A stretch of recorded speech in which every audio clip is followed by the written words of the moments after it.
Introducing the all-new 2019 Chevy Silverado.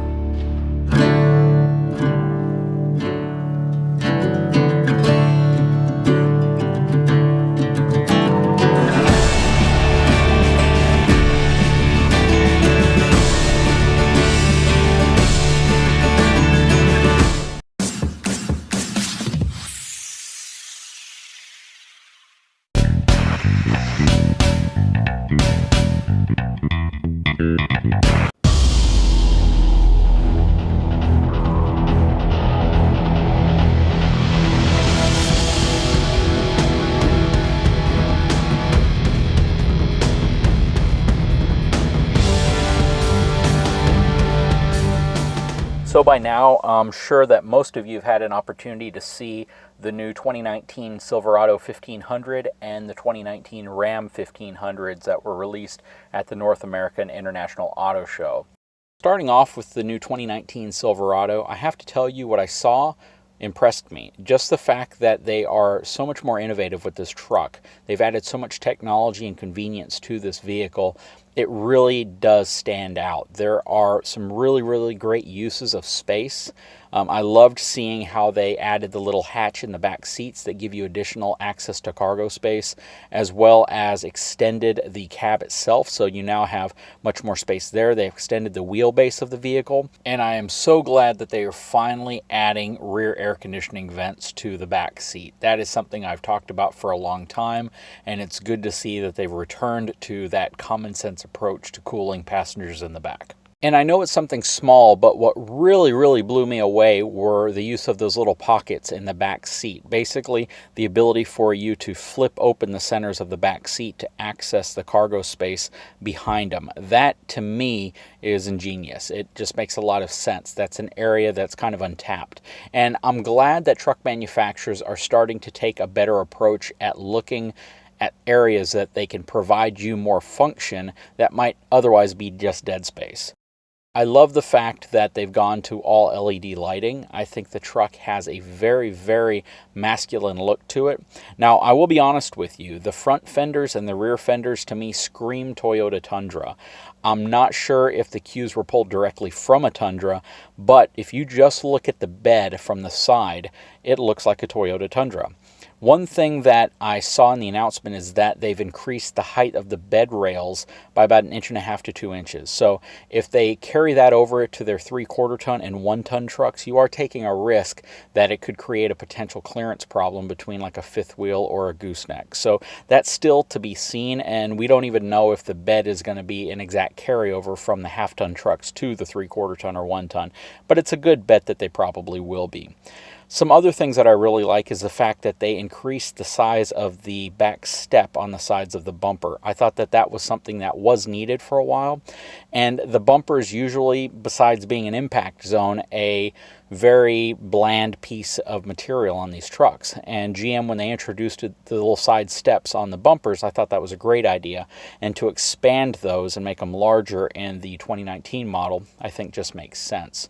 I love the storage that they've put on the inside of the bed. That's an option. So now you have these storage containers that still doesn't impede the ability to haul like 4x8 lumber, but it gives you a lot more ability to carry stuff in a secure fashion. It's not quite as convenient as the patented Ram boxes that Ram trucks use, but it is still really nice, especially if you have like a bed cover. Once you have the bed cover on, it completely conceals access to those as well. The next truck that they released was the new Ram, and I was really impressed by the Ram as well. I think it has a very aggressive look to it.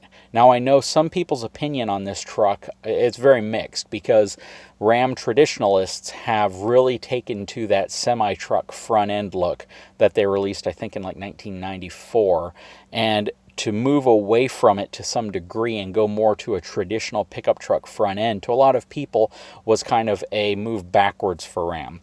But that being said, I think the truck looks great. One of the things that they're really trying to accomplish with these new trucks is better fuel economy, getting better aerodynamics, better wind coefficient, so the vehicle cuts through the air better, and it improves your fuel economy naturally. The less the vehicle has to fight air, the better your fuel economy is going to be. The use of panoramic sunroof, the use of an industry-first 12-inch capacitive touchscreen display on these trucks really blew me away. Having something that large gives you a lot more information in front of you, and it really is just an important fact of owning a lot of these new vehicles to have that type of technology. People used to think that the only way you could have really luxury, high-end features were to get a high-end luxury car back in the day. To be able to get that type of technology on some of these new trucks is really amazing. I do like the look of the new bumper on the Ram as well. It appears as if they went a different route than Ford and GM. Instead of making cutouts on the side, they dipped the center of the bumper down so you can use the entire bumper as a step. Granted, you still are going to have to step up pretty high to get to it, but just the fact that they offer that is great. I love the fact that both GM and Ram are now giving you the availability for power deploying running boards. That's also really nice. GMC has had that as a feature on the Denali for a while, but they didn't deploy downwards, they deployed straight out.